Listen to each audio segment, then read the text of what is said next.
saya Cesa Lumahu, mahasiswa PPG Prajabatan Gelombang 1 tahun 2024 Universitas Negeri Manado. Di sini saya bersama dengan rekan saya Kak Nidia.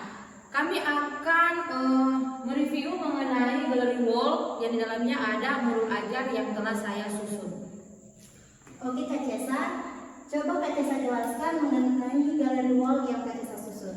Nah, di dalam gallery wall ini bisa kita lihat bersama, di dalamnya ada modul ajar, ada bahan ajar, LKPD, kemudian ada asesmen penilaian. Nah, modul ajar di sini adalah modul ajar matematika yang telah saya buat, modul ajar matematika fase B kelas 4 dengan materi balok dan kubus.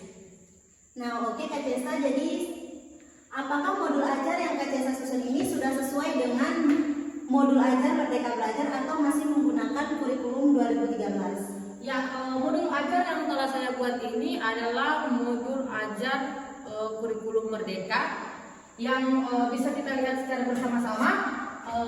Di dalam sini telah termuat informasi umum yang di dalamnya ada identitas modul, kemudian kompetensi awal, capaian pembelajaran, profil pelajar Pancasila, target peserta didik, kemudian ada sarana prasarana, jumlah peserta didik, model pembelajaran sampai dengan komponen inti.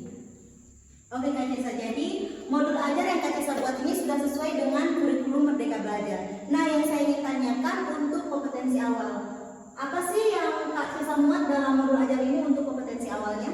Ya, kompetensi awal yang ada dalam modul saya kali ini, yang pertama adalah peserta didik dapat mengenali bangun ruang, kubus, dan balok, serta menentukan hubungan antar sisi rusuk dan titik sudutnya. Kemudian yang kedua adalah peserta didik mampu menggambar jari-jari kubus dan balok. Oke, tadi Kak Cesa sudah menjelaskan mengenai kompetensi awal yang dimuat di dalam modul ajarnya. Nah, selanjutnya saya ingin menanyakan mengenai profil pelajar Pancasila. Nah, kira-kira profil pelajar Pancasila apa saja yang Kak Cesa integrasikan di dalam modul ajar ini? Oke, baik. Di dalam modul ajar yang saya buat kali ini, saya memuat 5 dimensi profil pelajar Pancasila yang di dalamnya ada beriman bertakwa kepada Tuhan Yang Maha Esa, yang kedua bergotong royong, yang ketiga mandiri, yang keempat kreatif, dan yang kelima bernalar kritis. Oke, jadi Kak Cesa memuat 5 profil pelajar Pancasila di dalam modul ajar. Nah, untuk selanjutnya saya akan menanyakan untuk capaian dan tujuan pembelajaran yang Kak Cesa susun di dalam modul ajar. Boleh dijelaskan Kak Cesa?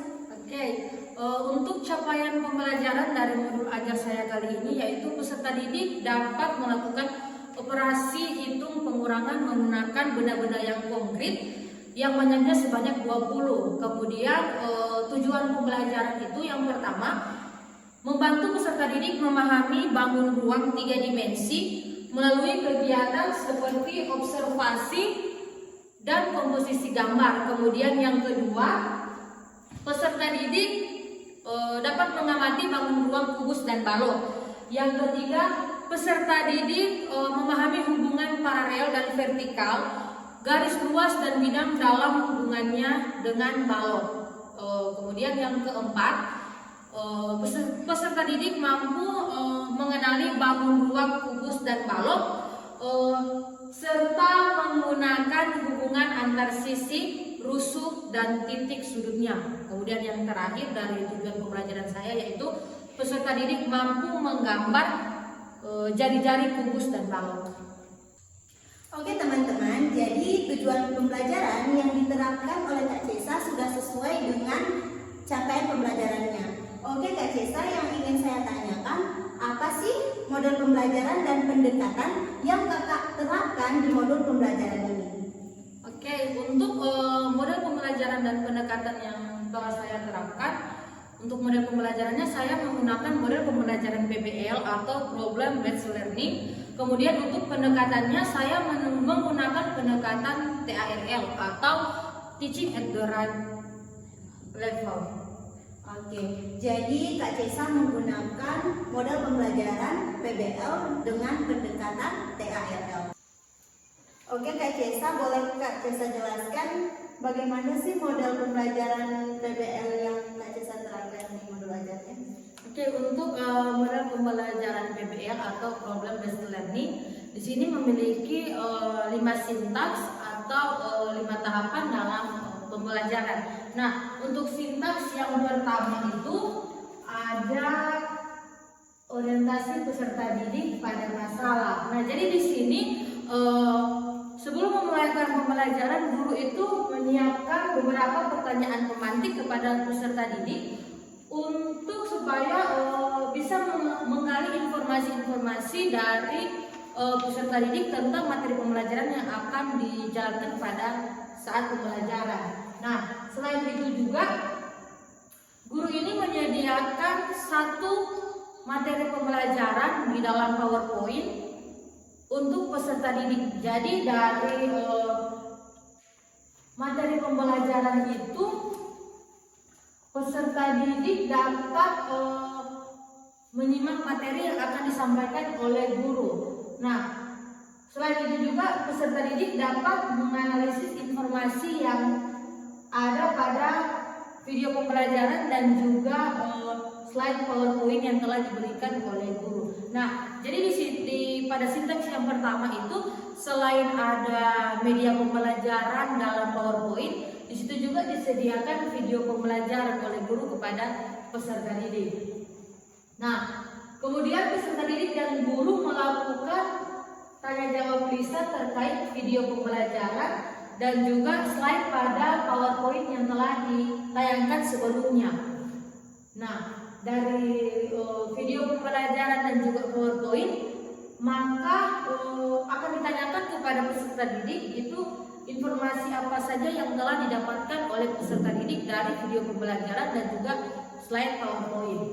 Kemudian sintaks yang kedua atau tahapan yang kedua itu ada mengorganisasikan peserta didik. Nah, untuk tahap yang kedua ini peserta didik dibagi menjadi bentuk kelompok sesuai dengan pendekatan yang telah saya gunakan, yang di dalamnya ada pendekatan TRL.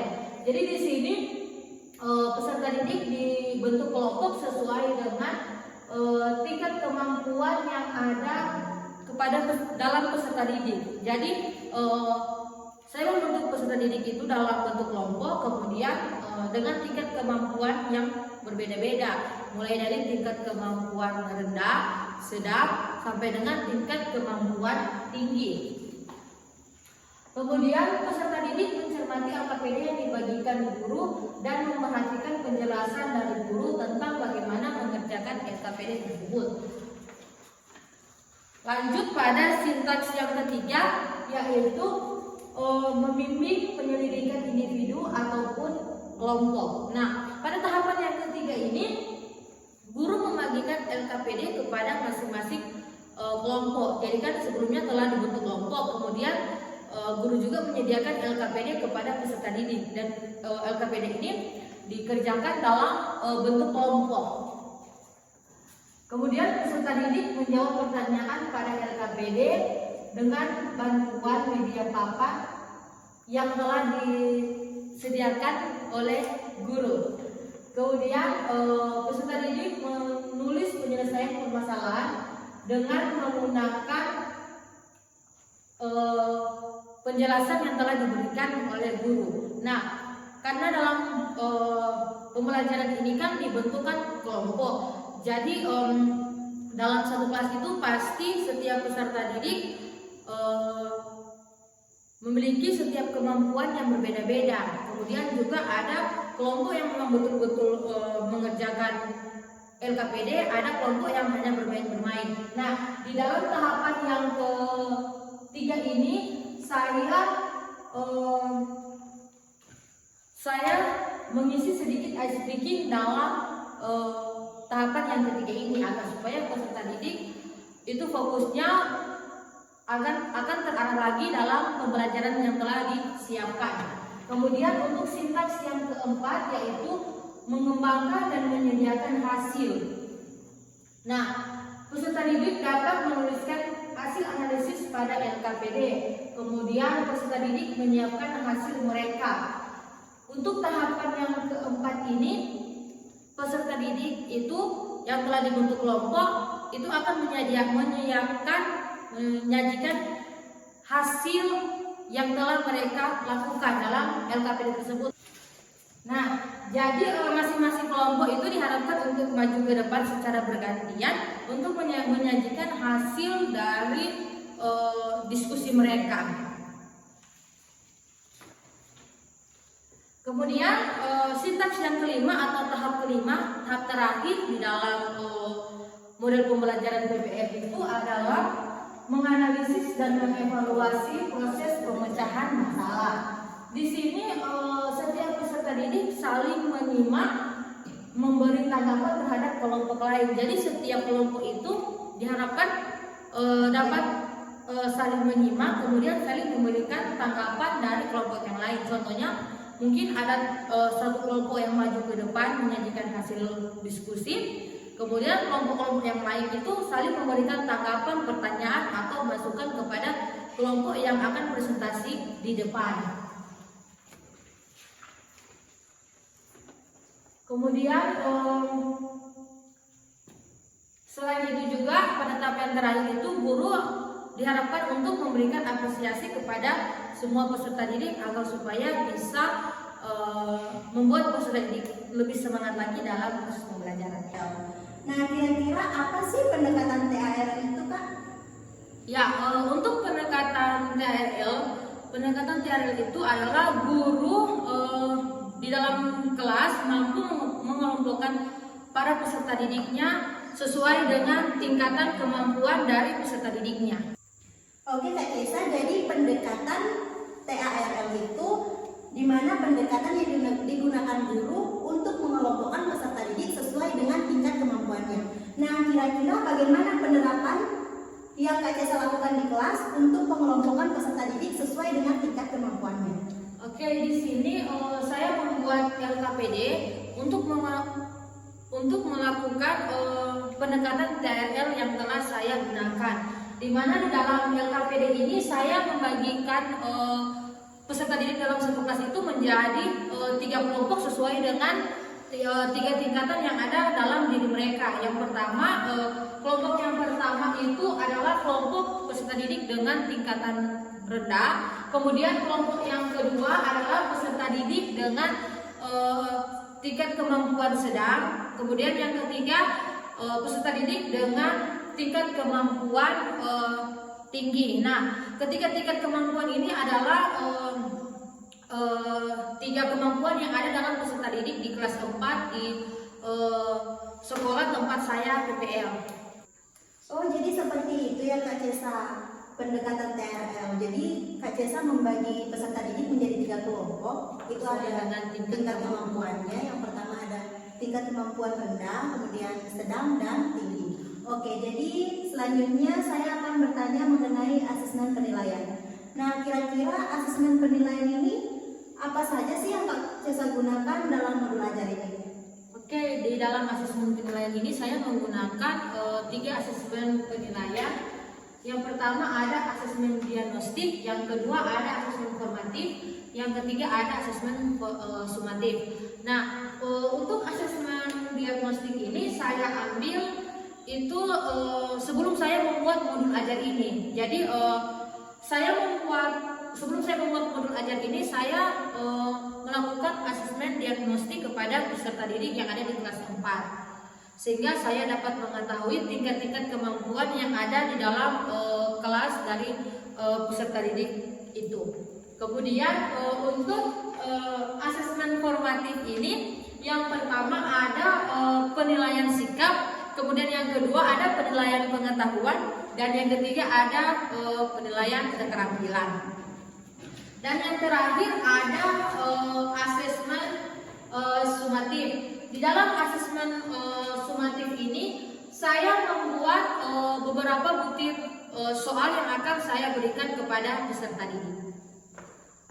Oke teman-teman, jadi perangkat ajar yang Kak Cesa buat sudah sesuai dengan kurikulum Merdeka Belajar, di mana terdiri dari modul ajar, kemudian ada bahan ajar, juga terdapat LKPD dan asesmen penilaian. Oke, baik. sekian review dari Gallery Wall yang telah saya buat. Saya mengucapkan terima kasih kepada semua pihak yang telah membantu saya dalam pembuatan modul ajar ini dan juga Gallery Wall ini. Terima kasih. Terima kasih.